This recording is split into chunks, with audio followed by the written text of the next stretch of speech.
ये भक्ति मार्ग की बड़ी ऊंची सीढ़ी है, ऊंचा सोपान है।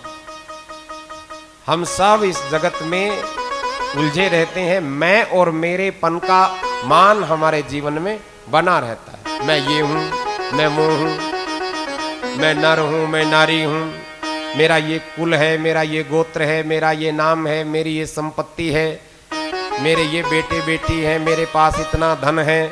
इसी उलझन में उलझ करके हम रह जाते हैं। कभी ये नहीं सोचते कि मैं अविनाशी परमात्मा का अविनाशी अंश आत्मा हूं और परमात्मा को ही मुझे प्राप्त करना है, कभी ये नहीं सोचते।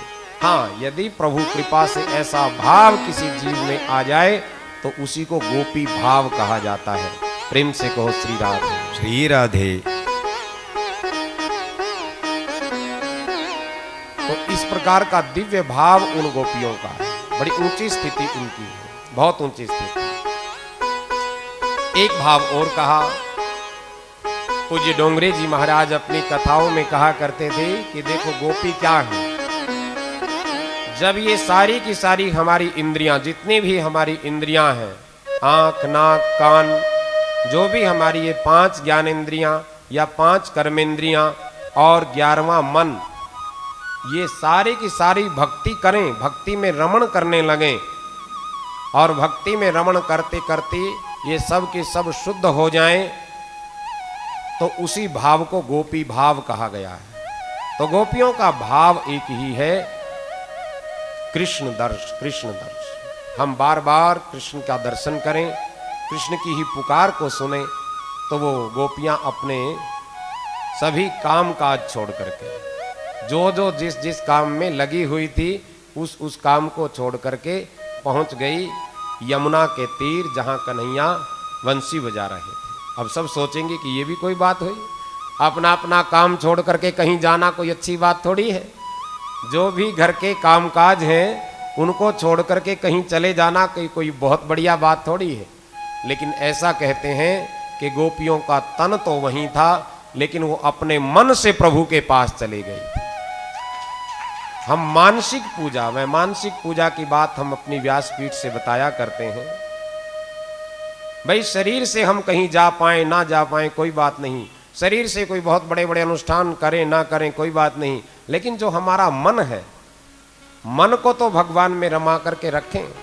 एक बार एक सेठ जी की मित्रता एक गोसाई जी से थी। गोसाई जी ठाकुर जी की सेवा करने वाले थे, ठाकुर जी की सेवा पूजा की ही प्रेरणा लोगों को दिया करते थे। तो सेठ जी को भी वो बताया करते कि देखो सेठ जी, आपका उद्धार ठाकुर जी की सेवा से होने वाला है, इसलिए ठाकुर जी की सेवा किया करो। अब वो सेठ जी जरूर थे, लेकिन थे बड़े कंजूस, 1 रुपया भी खर्च करना नहीं चाहते थे। बस पैसा आ जाए, खर्च 1 रुपया भी, खास तौर पे धर्म के नाम पे, पूजा के नाम पे, प्रार्थना के नाम पे तो कुछ खर्च होना ही नहीं चाहिए। तो गोसाई जी को कहा करते कि देखो पूजा में तो कितने, कभी फूल लगते हैं, कभी मिठाई होती है, कभी कुछ होता है, धूप दीप नैवेद्य इत्यादि, ये सब के सब चीजें खरीदनी पड़ती हैं, ठीक है, और इन सब पे पैसा लगेगा। कि हाँ पैसा तो थोड़ा बहुत खर्च होगा। कि नहीं, मुझे कोई ऐसी पूजा बता दो जिस पूजा में 1 रुपया भी खर्च ना हो। प्रेम से कहो श्री राधे। श्री राधे। भाई कुछ भी खर्च ना हो, ऐसा कोई आपके पास उपाय हो तो वो हमें बता दो। अब गोसाई जी ने भी सोचा कि सेठ जी कंजूस हैं, 1 रुपया भी खर्च करने वाले ये नहीं हैं, इनको चलो मानसिक पूजा बता देते हैं। मानसिक पूजा, मानसिक पूजा क्या कि सेठ जी देखो मैं आपको आज एक बहुत बढ़िया पूजा बता रहा हूं, उस पूजा में ना आपका कुछ लगेगा, ना 1 रुपया भी खर्च होगा, ना कुछ बाजार से लेकर के आना, केवल मन से ही सब कुछ काम करना है। बोले फिर तो ठीक है ना, कि हाँ फिर बढ़िया, बता दो। सेठ जी वो मानसी पूजा सुनने के लिए तैयार हो गए और गोसाई जी उनको मानसी पूजा के बारे में बताने लगे। देखो ऐसा किया करो, स्नान तो आप करते ही हो। बोले हाँ स्नान तो करते हैं, स्नान करके थोड़ी देर बैठा करो। ठीक है बैठ गए, बैठते हुए ही बैठ करके भावना करो मेरे सामने ठाकुर जी का स्वरूप है कि ठीक है, कर ली भावना। ठाकुर जी को मैं बड़े शुद्ध जल से स्नान करवा रहा हूं। स्नान करवा दिया। स्नान करा के फिर अच्छे से वस्त्र से उनको, जैसे हम अपने तन को साफ करते हैं, ऐसे ठाकुर जी को किसी स्वच्छ वस्त्र से उनको पोंछ लिया कि ठीक है। फिर उनको बढ़िया से मन से ही वस्त्र धारण करवा दो कि ठीक है। मन से ही उनको चंदन लगा दो, मन से ही उनको माला पहना दो, मन से ही मुकुट धारण कर दो। यानी कि ठाकुर जी का श्रृंगार मन से ही कर दो और मन से ही कुछ भी भोग लगा दो। जब ठाकुर जी का सुंदर श्रृंगार हो जाए तो मन से ही भोग लगा दो। भोग में जो भी आपका, जिस दिन पेड़े का भोग लगाने का मन है, पेड़े का भोग लगा दो। मन से ही तो लगाना है, कोई खरीद के थोड़ी लाना है कुछ। लड्डू का भोग लगाना है, लड्डू का भोग लगा दो, ठीक है। सेब का भोग लगाना है, सेब का लगा दिया। यानी कि फल का, मिष्ठान का, किसी भी मिष्ठान का भोग लगाने का मन है तो भोग लगा दो कि हाँ ये बात तो सही है। ये पूजा समझ में आ गई ना कि हाँ ये आ गई समझ में। बस फिर ये हर रोज किया करो। गोसाई जी की बताई हुई वो मानसी पूजा उनके सेठ जी के समझ में आ गई, दिमाग में बैठ गई बात। भाई बात तो सही है, इसमें कुछ खरीदना ही नहीं, कुछ भी बाजार से लाना नहीं, कहीं जाना नहीं, आना नहीं, 1 रुपया भी लगना नहीं, बढ़िया है। तो वो सेठ जी वो मानसिक पूजा करने लगे। हर रोज उनकी पूजा का नियम बन गया। मन से ही सब कुछ करना है, मन से ही श्रृंगार, मन से ही भोग लगाना। कभी मन में आए आज चूरमे का भोग लगाना है, चूरमे का लगा दिया। मन में आए आज जलेबी का भोग लगाना है, जलेबी का लगा दिया। मन में आए आज दूध और पेड़े का भोग लगाना है, दूध और पेड़े का लगा दिया। तो मेरी माताओं, सेठ जी की वो मानसी पूजा करते करते करते भावना दृढ़ हो गई। देखो मन का बड़ा सारा खेल मन का ही है। हमारा मन जहां लग जाए ना, अब मन से ही सब कुछ हो रहा है। बाहर से व्यक्ति कुछ करता रहे लेकिन उसके मन में बात ना बैठे तो वो बाहर की हुई सारी पूजा व्यर्थ है, बेकार है।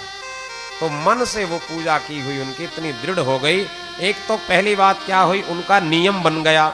हर रोज बैठते थे, इस निमित्त नियम बन गया और जो भी वो चाहते वो भोग लगा देते। एक दिन सेठ जी के मन में आया, ठाकुर जी को आज दूध का भोग लगाते हैं और दूध को मीठा कर लेते हैं। दूध को मीठा कर लिया, मन ही मन से हो रहा है, कोई चीनी उठाई नहीं, कुछ नहीं, सब कुछ मन से हो रहा है। लेकिन देखो वृत्ति जो कंजूस वृत्ति है वो तो थी ही। मन में ही एक भाव आ गया। क्या भाव आया?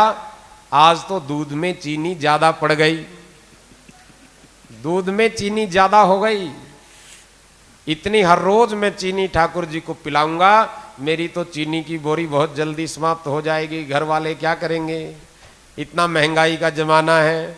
चलो ऐसा करता हूं, अभी को ये चीनी पिघल थोड़ी गई होगी दूध में, और उस दूध की लुटिया से मैं हाथ डालने लगे कि चीनी थोड़ी बाहर निकाल लेता हूं, कल फिर काम आएगी, अगले दिन फिर काम आएगी। और जैसे ही लुटिया में हाथ डाला, मेरे ठाकुर जी ने तुरंत हाथ पकड़ लिया। अरे सब कुछ मन से ही तो हो रहा है, मन से भी भोग लगाने में कंजूसी कैसी है? भाई सब कुछ मन से ही तो है। जब सब कुछ मन से ही होना है तो उसमें कंजूसी कैसी? तो मेरी माताओं बंधुओं, भगवान की सेवा जब मन से करनी है, भगवान का ध्यान जब मन से करना है, तो मन से करने में किस बात की कंजूसी? फिर तो खुल के किया करो, खुल के कहा करो, गोविंद मेरो है, गोपाल मेरो है, गोविंद मेरो है, गोपाल मेरो है,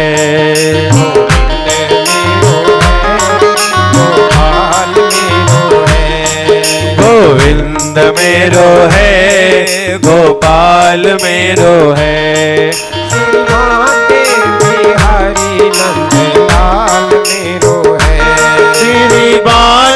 बिहारी नंद लाल मेरो है, श्री बांके बिहारी नंद लाल मेरो है, श्री बांके बिहारी नंद लाल मेरो है, गोविंद मेरो है, गोपाल मेरो है, गोविंद मेरो है, गोपाल मेरो है, गोविंद मेरो है, गोपाल मेरो है,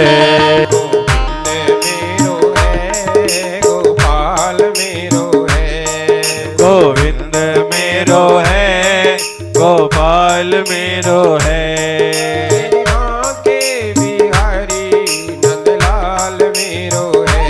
तेरी माँ के बिहारी नंदलाल मेरो है, गोविंद मेरो है, गोपाल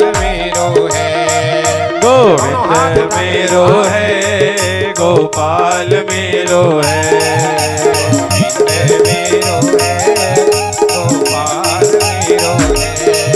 गोविंद मेरो है, गोपाल मेरो है,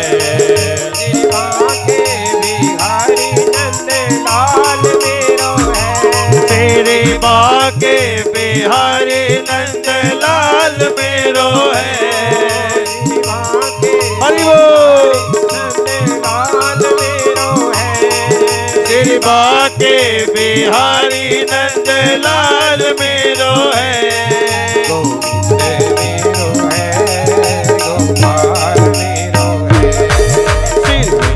मेरो है, गोपाल मेरो है,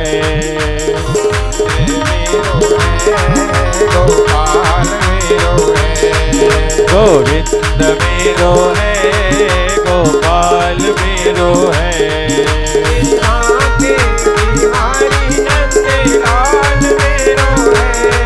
श्री माँ के बिहारी नंदलाल मेरो है,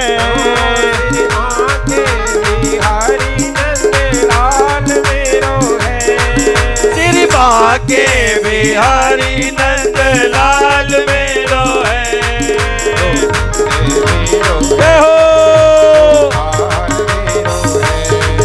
गोविंद मेरो है, गोपाल मेरो है,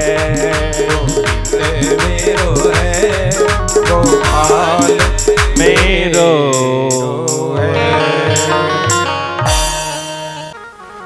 तो देखो ये मन से ही सब कुछ होने वाला है। मन परमात्मा में लगाएं थोड़ी देर के लिए चित्त को। हमने कल भी एक बात कही थी, संसार की चिंता को, संसार के राग द्वेष को या शरीर की पीड़ा को थोड़ी देर के लिए बाहर ही छोड़ करके आया करो।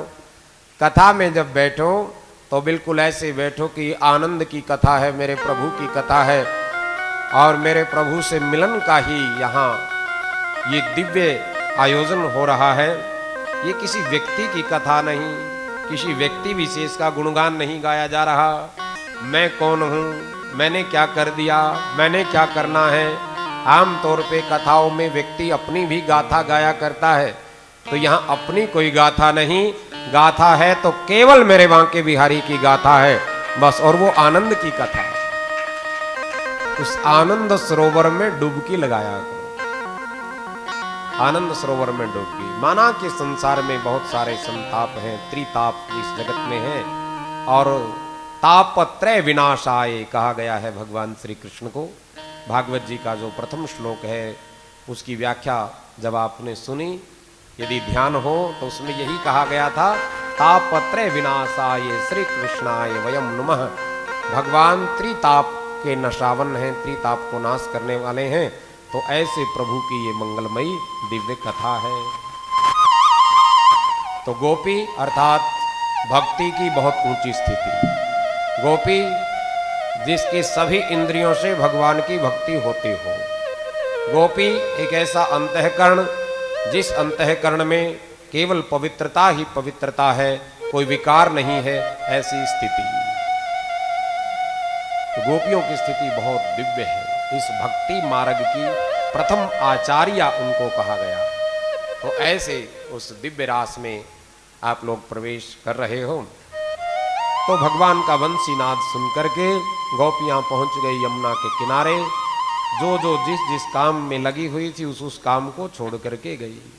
काम करते चले नाम जपते चले, काम भी करते चले और भगवान का नाम भी जपते चले। काम करते चले नाम जपते चले, हम करते रहे नाम जपते रहे। काम करते चलो नाम जपते चलो, काम करते चलो नाम जपते चलो। काम की वासना को मिटाते चलो, काम की वासना को मिटाते चलो। कृष्ण गोविंद गोपाल गाते चलो, कृष्ण गोविंद गोपाल गाते चलो। कृष्ण गोविंद गोपाल गाते चलो। संसार का काम भी करते चलें और प्रभु का नाम भी गाते चलें, तो इसमें अहित क्या है? जैसे ही गोपियां यमुना के उस तट पर पहुंची, कन्हैया ने उन सब का स्वागत किया। स्वागतम वो महाभागा, प्रियम किम करवाणि वह, व्रजस्यानाभ्यमयम् कश्चित् ब्रुतागमन कारणम। हे देवियों, तुम्हारा स्वागत है और तुम्हारे आने का कारण क्या है? ध्यान देना, भगवान ने उन सब व्रजांगनाओं का स्वागत किया और पूछने लगे कि तुम्हारे आने का कारण क्या है, किस लिए आई हो।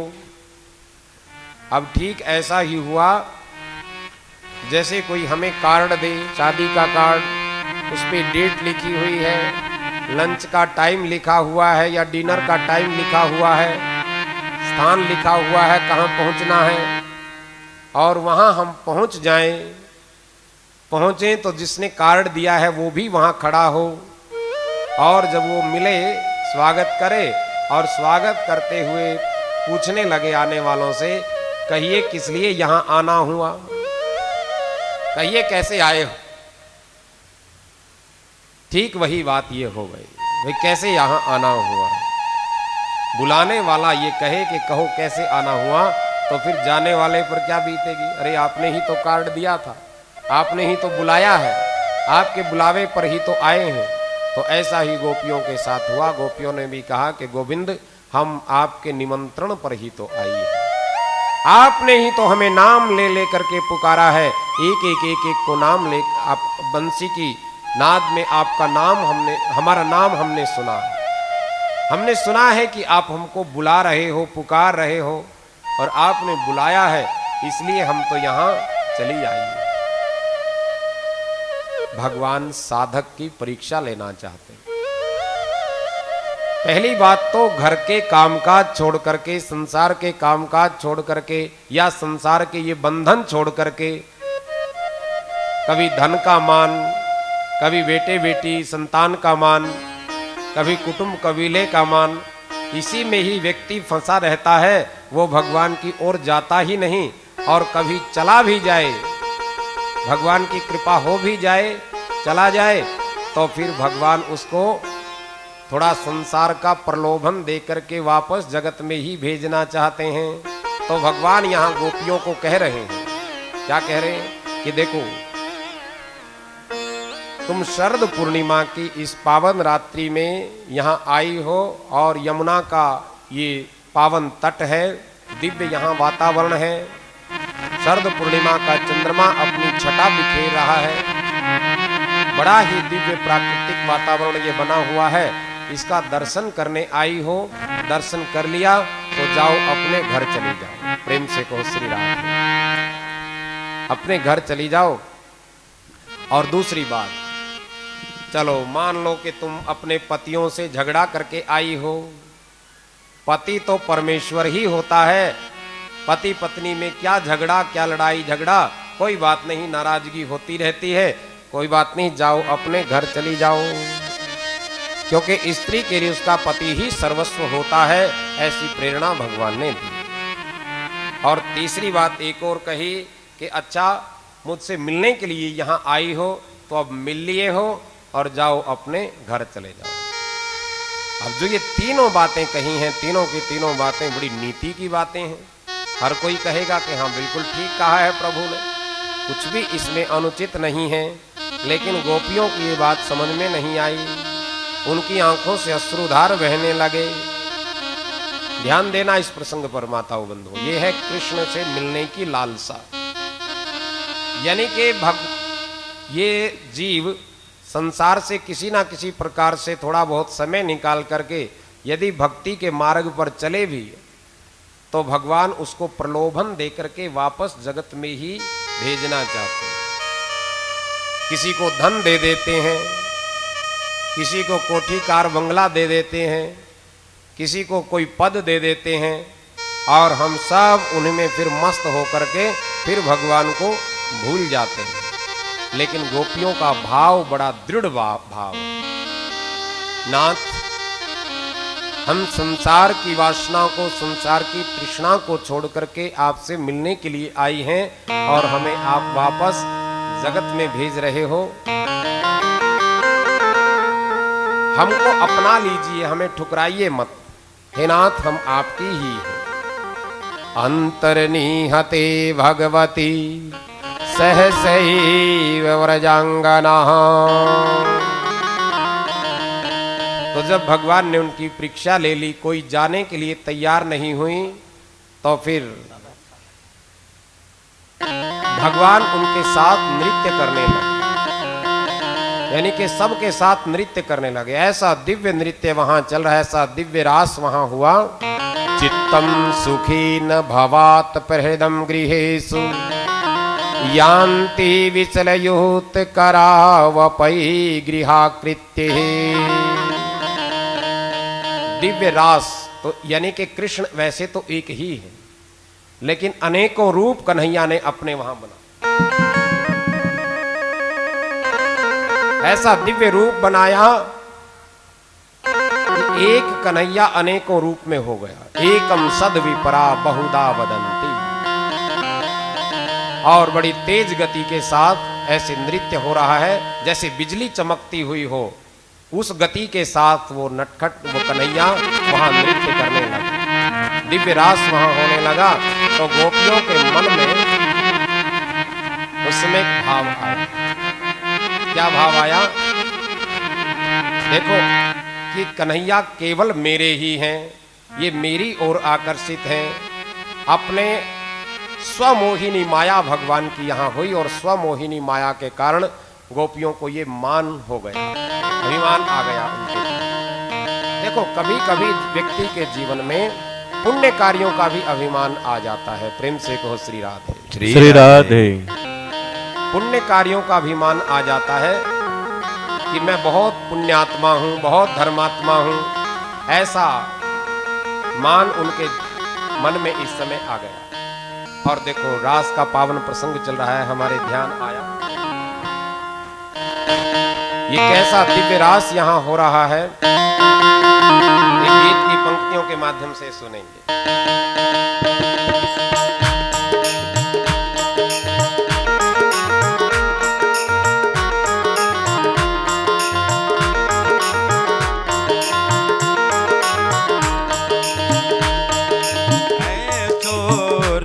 रचो वृंदावन बज रही पायल की झनकार।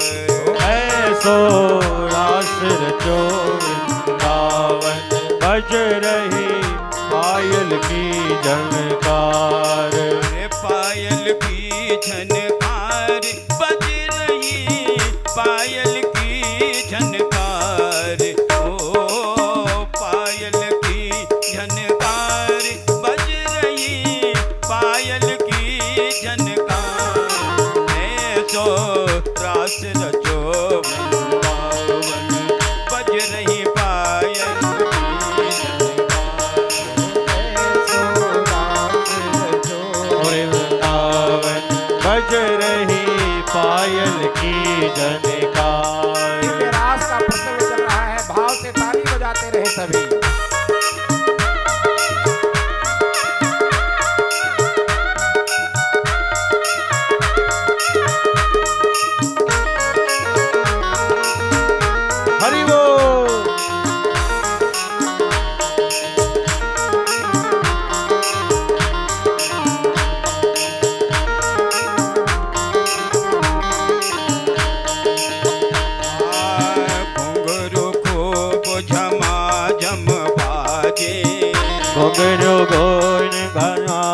मन बाजे।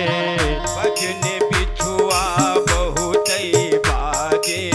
बंद रही बिछुआ बहुत बाजे। रमक धनी के की बाजे। रमक धनी के की बाजे। अंग अंग में गहना बाजे। अंग अंग के कहना बाजे।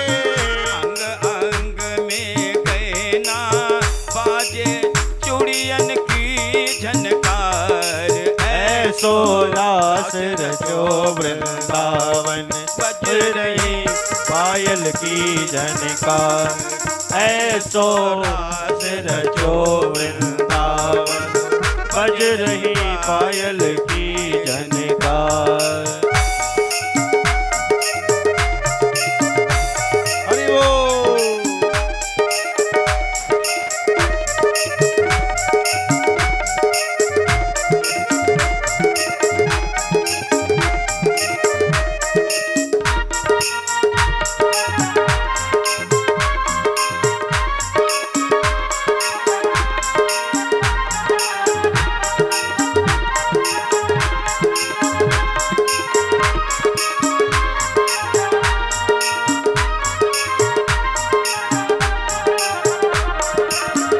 बाजे भांति भांति के बाजे। बाजे भांति भांति के बाजे। बाजे भांति भांति के बाजे। बाजे भांति भांति के बाजे। झांझ पखावत दुंदुबी बाजे। झांझ बजावत दुंदुबी बाजे। अरे सारंगी और मोहर बाजे। सारंगी और मोहर बाजे। और देखिए मोहर की आवाज सुनिएगा।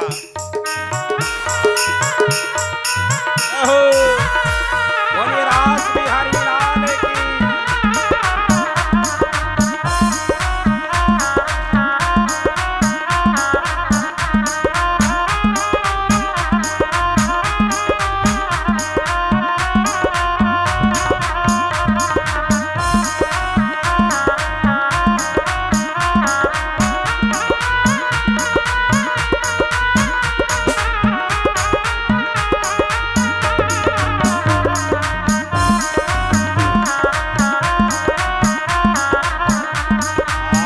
सारंगी और मोहर बाजे। सारंगी और मोहर बाजे। अरे बंसी बाजे मधुर मधुर।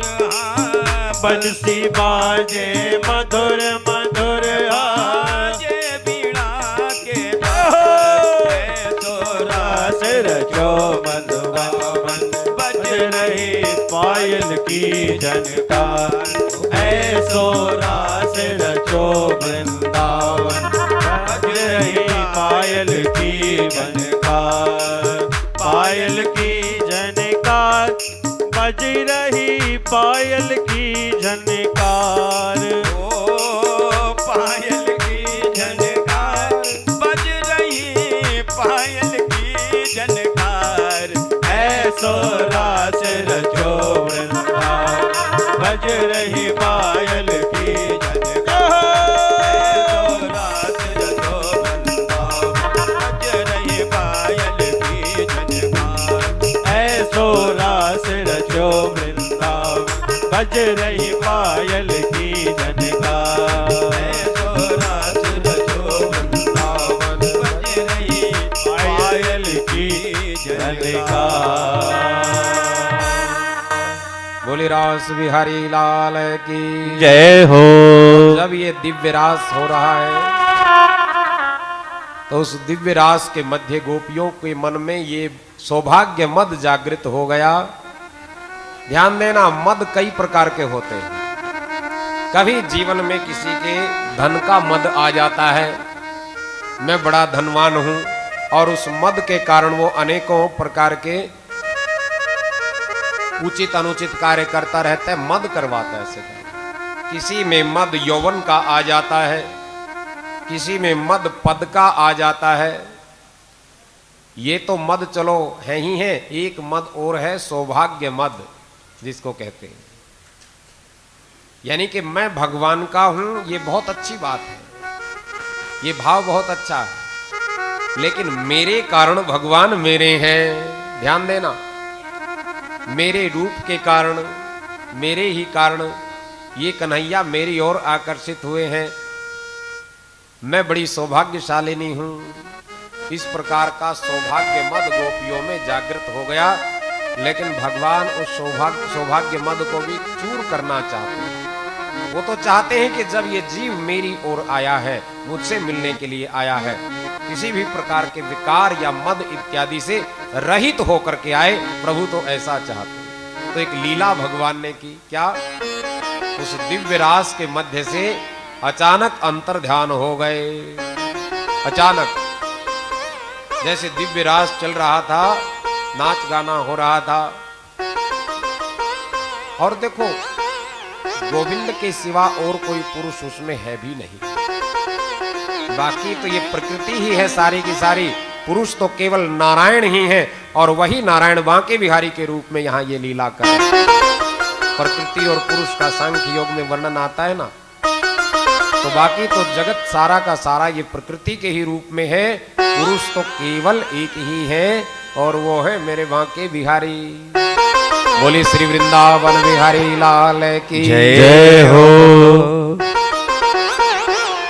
तो भगवान ये सौभाग्य मद को भी दूर करना चाहते हैं, इसलिए वहां से अंतर ध्यान हो गए।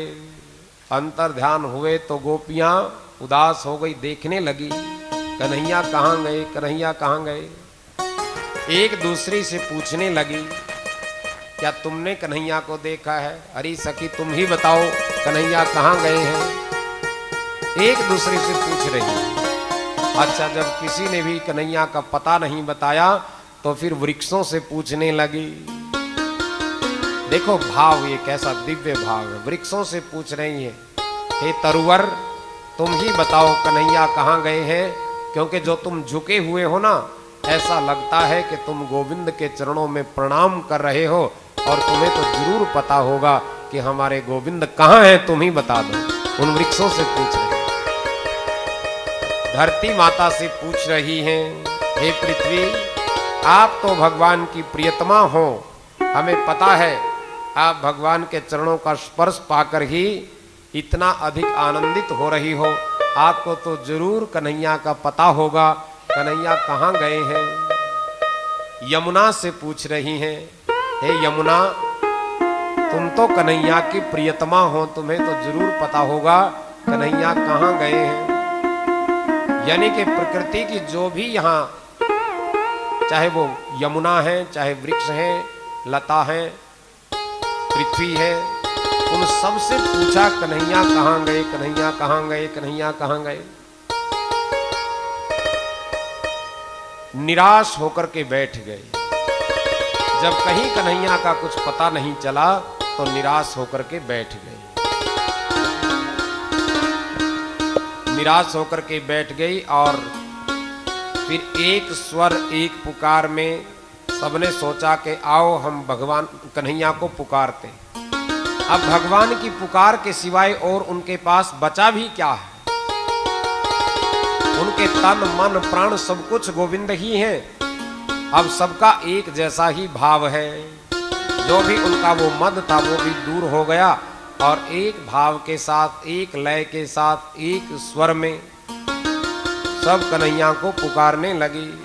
गोविंद के गुण गाए हैं इन श्लोकों में, और भागवत में जो ये गोपियों ने गाया है इसी को कहा गया है गोपी गीत। विशेष तौर पे ये पितृ पक्ष में इस कथा का आयोजन हो रहा है। भागवत जी के श्लोकों को सुनकर के देवता लोग, पितरगण सब के सब संतुष्ट और तृप्त हो जाया करते। गोपी गीत ऐसा सिद्ध गीत है। जो भक्ति मार्ग के जानकार हैं वो गोपी गीत के महत्व को जानते और समझते। रुरु दुह सुस्वरम राजन कृष्ण दर्शन लालसा।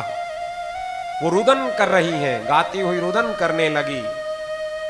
कोई बनावटी उनका रुदन नहीं था, बल्कि कृष्ण दर्शन लालसा को लेकर कितनी वो व्याकुल हो गई। हमारे गोविंद कहाँ हैं, हमारे गोविंद कब दर्शन देंगे। जयति तेधिकम जन्मना व्रजः। हे गोविंद, जब से आपने यहाँ ब्रज में जन्म लिया है, वैकुंठ की लक्ष्मी वैकुंठ को छोड़ करके ब्रज के कण कण में वास करने लगी है। आप कहाँ गए हो, आप हमें दर्शन दीजिए। तव कथामृतम तप्त जीवनम। हे गोविंद, आप सामने होते हो तो आपको देख करके हम जिया करती हैं, आप नहीं हो तो आपकी कथा ही हम तप्त जीवों को आनंदित करने वाली होती है। और यहाँ इस भाव, दो भाव संतों ने बताए, तव कथामृतम तप्त जीवनम, यानी कि आपकी कथा मृत प्राय व्यक्तियों में प्राण डालने वाली है। जो संसार की विषय वासनाओं में मृत प्राय हो गए हैं, ऐसी मृत प्राय आत्माओं में भी प्राण डालने का काम आपकी कथा करती है। एक भाव तो ये। दूसरा भाव ये है कि आपकी कथा ने हमको मार दिया है। आपकी जो ये कथा है ना, इसने ना घर का छोड़ा, ना बाहर का छोड़ा, ना संसार के कामकाज का छोड़ा, कहीं का भी इस कथा ने नहीं छोड़ा। तेरी कथा ने तो हमको मार ही दिया है। बोली श्री वृंदावन बिहारी लाल की जय हो। तो इस तरह से गोपियां अनेक, उनके भाव ऐसे दिव्य भाव। तो जब उनकी आंखों से अश्रुधार बहने लगे, कृष्ण दर्शन लालसा इतनी तीव्र हो गई, तो मेरे बांके बिहारी तुरंत वहां प्रकट हो गए। बोले श्री वृंदावन बिहारी लाल की जय हो। मंद मंद सी मुस्कान उनके चेहरे पर है, और कृष्ण कन्हैया को देख करके वो गोपियां ऐसे हो गई मान लो किसी मृत शरीर में नव प्राण जागृत हो गए। और फिर से वहां एक दिव्य नृत्य होने लगा। रे मे शो व्रज सुंदरी भी यथार्वकः स्वप्रीति बिंब विभ्रमा। जैसे बच्चा अपनी परछाई के साथ अपनी परछाई को पकड़ने के लिए दौड़ता है, मचलता रहता है, तो ऐसे ही भगवान की ही ये सारी की सारी परछाई हैं। तो ऐसा दिव्य वहां रास होने लगा। और वो एक दिन हमने गाया था ना,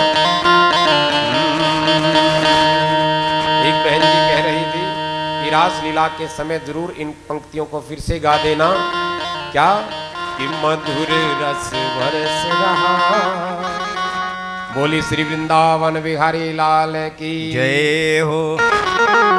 मधुर रस बरस रहा, बरस रहा मधुबन में। मधुर रस बरस रहा, बरस रहा मधुबन में।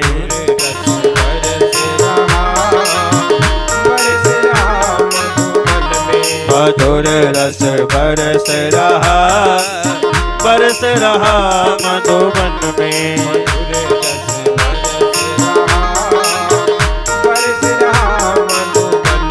मधुर रस बरस रहा, बरस रहा मधुबन में।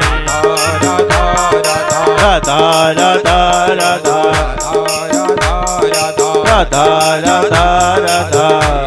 मधुर रस बरस रहा, बरस रहा मधुबन में। मधुर रस बरस रहा, बरस रहा मधुबन में।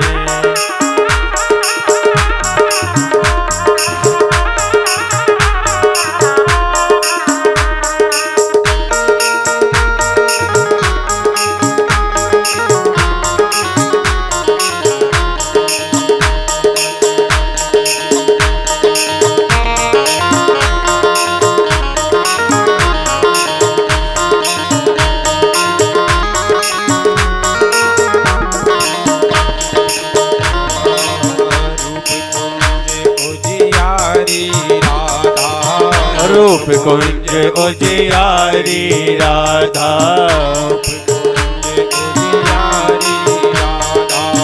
रूप कुंज उजियारी राधा।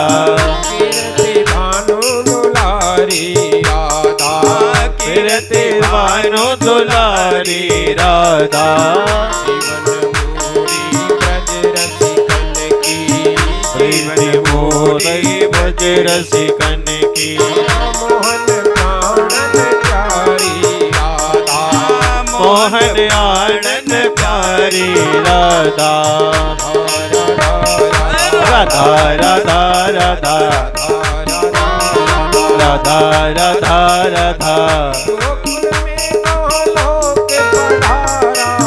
गोकुल में गोलोक पधारा गोकुल में गोलोक पधारा रम गया कण कण में मधुर रस जय हो मधुर रस मधुर रस बरस रहा मधुबन में मधुर रस बरस रहा मधुबन में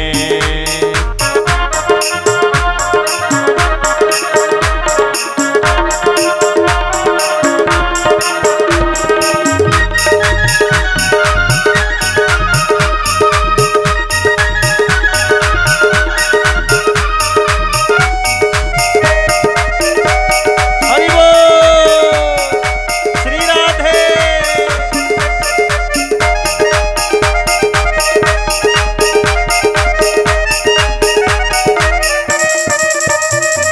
वृंदावन की मस्त ग्वालिनी वृंदावन की मस्त ग्वालिनी वृंदावन की मस्त ग्वालिनी वृंदावन की मस्त ग्वालिनी पुण्य स्वरूपा भाग्यशालिनी पुण्य स्वरूपा भाग्यशालिनी और ब्रह्म के संग में नाची पर ब्रह्म के संग में नाची मृगनयनी रज मस्त चालिनी मृगनयनी पर मस्त चालिनी प्रेम कटोरे भर भर पगली प्रेम कटोरे भर भर पगली प्रेम कटोरे भर भर पगली प्रेम कटोरे भर भर पगली पी गई सब अखियों में मधुर रस जय हो मधुर रस जय हो मधुर रस हरि बोल बरस रहा मधुबन में मधुर रस बरस रहा मधुबन में राधा राधा राधा राधा राधा राधा राधा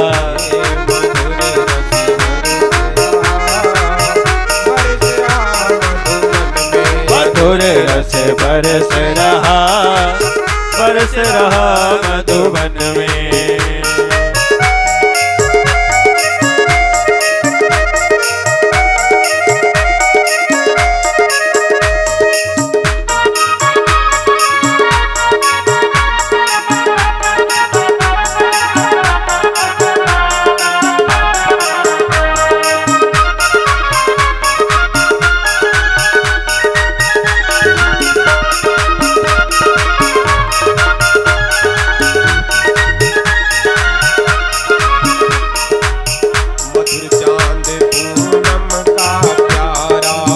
मधुर चांद पूनम का प्यारा मधुर चांद पूनम का प्यारा मधुर चांद पूनम का प्यारा यमुना जी की मधुमयी धारा यमुना जी की मधुमयी धारा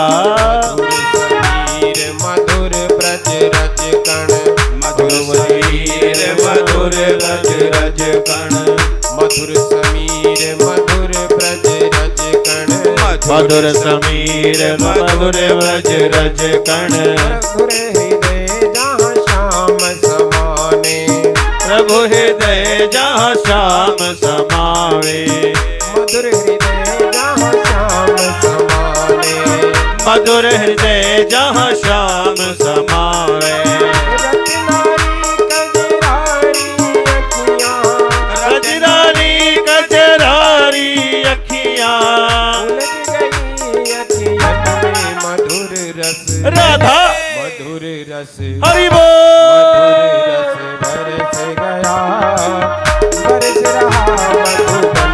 मधुर रस बरस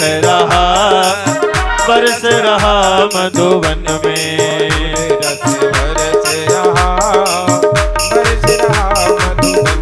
मधुर रस बरस रहा बरस रहा मधुबन में।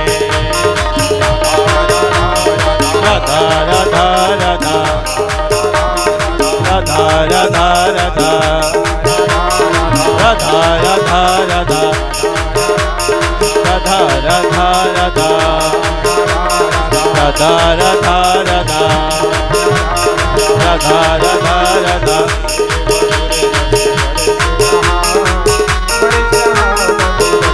मधुर रस बरस रहा मधुबन में। मधुर रस बरस रहा मधुबन में। बरस रहा मधुबन में। बोलिए रास बिहारी लाल की जय हो।